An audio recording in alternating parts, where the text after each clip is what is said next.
नमस्कार मित्रों, पुस्तक परिचय कार्यक्रम में आज जिस पुस्तक का मैं परिचय देने जा रहा हूँ वह एक काव्य संग्रह है और इसका शीर्षक है फूल या शूल। कवित्री हैं अलका सोई। अलका सोई जी प्रसिद्ध साहित्यकार पद्मश्री देवेंद्र सत्यार्थी की पुत्री हैं और कविता उनको विरासत में मिली है।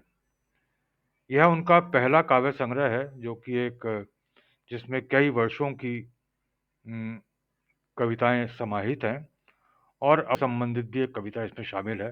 तो बिल्कुल ताज़ा संग्रह है और इसमें ताज़ा कविता तो है ही और उसमें पुरानी जो कविताएँ हैं उनकी मैं समझता हूँ सालों-साल पुरानी कविताएँ भी इसमें शामिल होंगी हैं।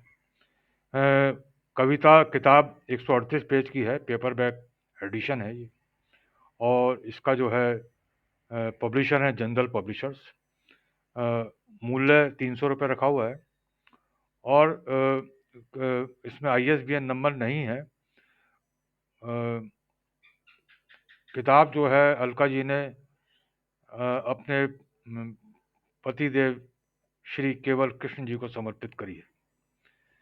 किताब में किसी दूसरे साहित्यकार की भूमिका नहीं है और अलका सोई जी ने अपनी ही बातों में अपनी ही चंद उनके जो लफ्ज़ हैं, अपनी बात है वो है और उसमें उन्होंने यह कहा है कि अ, यह कविताएँ उनकी जब तब इधर-उधर लिखी हुई थी, जिन्होंने पहले कुछ लोगों ने उनको इस बात के लिए हतोत्साहित कर दिया था कि ये कविताएँ आजकल कौन पढ़ता है, क्यों छाप रही हैं, लेकिन अब उन्होंने हिम्मत करके यह पुस्तक जो है प्रकाशित कर दिया है और ये बहुत अच्छा किया है कि अ, उनकी जो कविताएँ हैं अब समाज तक हमारे पास समाज तक पहुँच गई हैं और इसका जो मुख्य पृष्ठ है, क्योंकि आप एक चित्रकार भी हैं, तो मुख्य पृष्ठ पे उन्हीं की एक पेंटिंग है, तो बहुत ही सुंदर है, जो आप देख ही रहे हैं।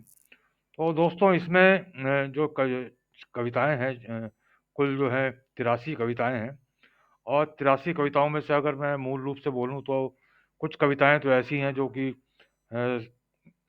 सामाजिक परंपराओं और सामाजिक विसंगतियों पर चोट करती हैं और कुछ कविताएँ राजनीति और राजनेताओं पर अच्छा तंज़ करती दिखाई देती हैं और उससे अलग जो है उनकी चंद कविताएँ नारी सशक्तिकरण पर और नारी-पुरुष के संबंधों पर भी हैं और चंद कविताएँ उनके पिता पर हैं और उनकी माँ पर भी हैं।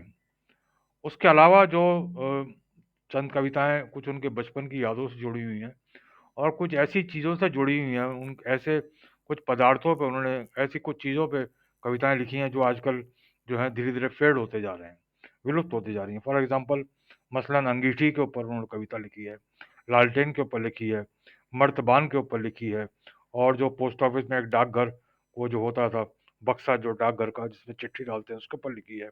बिस्तर बंद के ऊपर उनकी कविता है, चारपाई पर उनकी कविता है और लूडो के खेल के ऊपर कविता है। तो दोस्तों आइए मैं कुछ चंद कविताएँ साझा करता हूँ। पहली कविता मैं पूरी पढ़ता हूँ और उसके बाद कुछ चंद पंक्तियाँ बीच-बीच में से पढ़ूँगा और अंत में एक कविता जो आखिर की होगी, वो भी मैं आपके सामने पूरी रखने की कोशिश करता हूँ। पहली ही उनकी कविता है, बहुत ही सहज और सरल भाषा है इन कविताओं की और एक ऐसा लगता ही नहीं कि कोई कवि सायास इसको लिख रहा है, बहुत ही एक सहज रूप में कविताएँ उनके मन से उतरती हैं। ये देखें उनकी पहली कविता, जो काव्य संग्रह की भी पहली कविता है। शीर्षक है कभी आहा कभी वाह। कि ज़िंदगी में जब खुशी के पल आते हैं कि ज़िंदगी में जब खुशी के पल आते हैं, तो जी करता है इन्हें कहीं समेट लूँ या इनकी चादर बुन बदन पर लपेट लूँ। तब दिल गुनगुनाता है, पाँव थिरकते हैं, सब अपने-अपने से लगते हैं।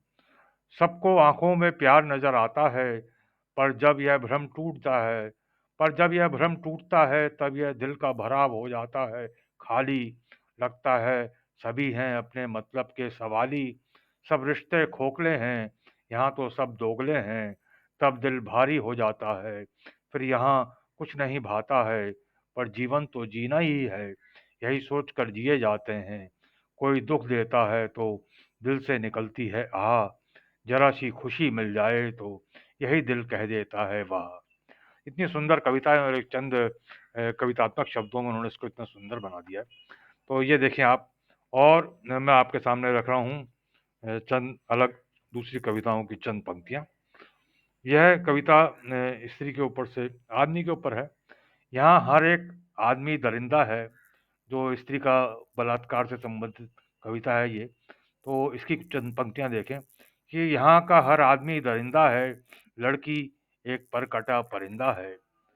और इसी बात को उन्होंने आगे चल के एक दूसरी कविता में स्त्री के ऊपर जो नारी सशक्तिकरण के ऊपर लिखा है वह मैं आपके सामने रखता हूँ। ये देखें, पुरुष का अहम कविता है ये। इसमें देखें चंद पंक्तियां। तो नारी से कह रही है कवित्री कि नारी नारी ही थी, नारी ही रहेगी नारी, तुम जैसी हो वैसी बनी रहोगी। कहानियों किस्सों में कुछ भी लिखा हो, नहीं बच सकती तुम इस पुरुष के आकार में छिपे भेड़ियों से। पुरुष का अहम तुम्हें शिकार बनाता आया है, बनाता रहेगा। स्त्री या इस तरह की शिकायत कवित्री ने चंद कविताओं में करी है। और एक और कविता देखें इसमें, इसमें भी इस तरह का भाव है। औरत इस कविता का शीर्षक है। और इसमें से चंद पंक्तियां देखें कि दुनिया भर की गालियां सभी गुप्तांगों का नाम लेकर, शिकार कभी माँ कभी बहन, कान फट जाते हैं सुनकर। युग बीतते गए, औरत खिलौना बनती रही, खेलता रहा पुरुष। मुझे लगता है इतिहास नहीं बदला, समय बदलता रहा। औरत को नंगा करना पुरुष का शौक रहा है। औरत को नंगा करना पुरुष का शौक रहा है। इनसे इन कविताओं को पढ़ के जाहिर होता है कि कवित्री ने वो ऐसे मंजर देखे होंगे, क्योंकि उनका जन्म भी जो है भारत के पार्टीशन से पहले का जन्म है उनका। 1906 नवंबर 1948 में नई दिल्ली के बेयर रोड में उनका जन्म हुआ। तो पार्टीशन से तो बाद का जन्म है उनका, लेकिन हाँ, लेकिन वो मंजर, वो ज़माना उन्होंने देखा होगा जब स्त्री को जो है उतना स्त्री का जो है दमन करता रहा है पुरुष कई जगह पर। और यहाँ एक बहुत ही सुंदर पंक्तियाँ हैं उनकी कविता माँ से कि माँ आज तुम सपने में आई, कि माँ आज तुम सपने में आई, वही रसोई अंगीठी तवा परात, सामने एक बड़ा सा लकड़ी का पटरा, बिछी चटाई। तो अ, कवित्री का कुछ पारिवारिक ये रहा है कि उनके जो पिता थे देवेंद्र सत्यार्थी जी, वो अ, जो थे लोकगीतों पर उन्होंने बड़ी खोज करी और हमेशा अक्सर घर से बाहर रहा करते थे। तो माँ से कवित्री का ज़्यादा जुड़ाव रहा। और माँ के ऊपर इतनी सुंदर उनकी कविता है। इसमें से चंद पंक्तियाँ मैंने आपको सुनाई अभी। और दोस्तों मैं अब आपको आगे लिए चलता हूँ और एक सुंदर कविता के लिए, जो कि आप ये देखें आप कि ये एक सामाजिक कविता है भीड़ और भेड़ के ऊपर कि भीड़ और भेड़ दोनों एक समान, दोनों नहीं जानते आगे क्या है। भीड़ और भेड़ दोनों एक समान, दोनों नहीं जानते आगे क्या है। उन्हें तो पीछे पीछे चलना है, यही तो विडंबना है, यही तो विडंबना है।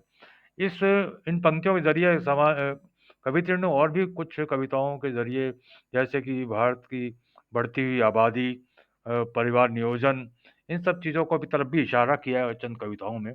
और यह भी उससे जुड़ी हुई है। कभी मतलब कवित्री मानती है इस बात को कि जो भारत की जनसंख्या है उसमें एक भेड़नुमा चाल रहती है, जो जिस तरफ बढ़ जाते हैं उसी तरफ बढ़ जाते हैं लोग। और उनमें जो है इसकी कमी है कि भाई किस तरह से अपने देश को और सुंदर बनाया जाए, जनसंख्या को रोका जाए, उन सब चीज़ों पर, विचारों पर जो है विचार करने की बात है। और एक कविता उनकी देखें, यह इस कविता का शीर्षक है ईगो, कि इस 2.5 हाथ के शरीर में 2.5 इंच का 2.5 इंच का छोटा सा दिल धड़कता है। इस 2.5 हाथ के शरीर में 2.5 इंच का छोटा सा दिल धड़कता है। पर इस छोटे से दिल में रहती है ईगो, जिसकी लंबाई है 2.5 मील।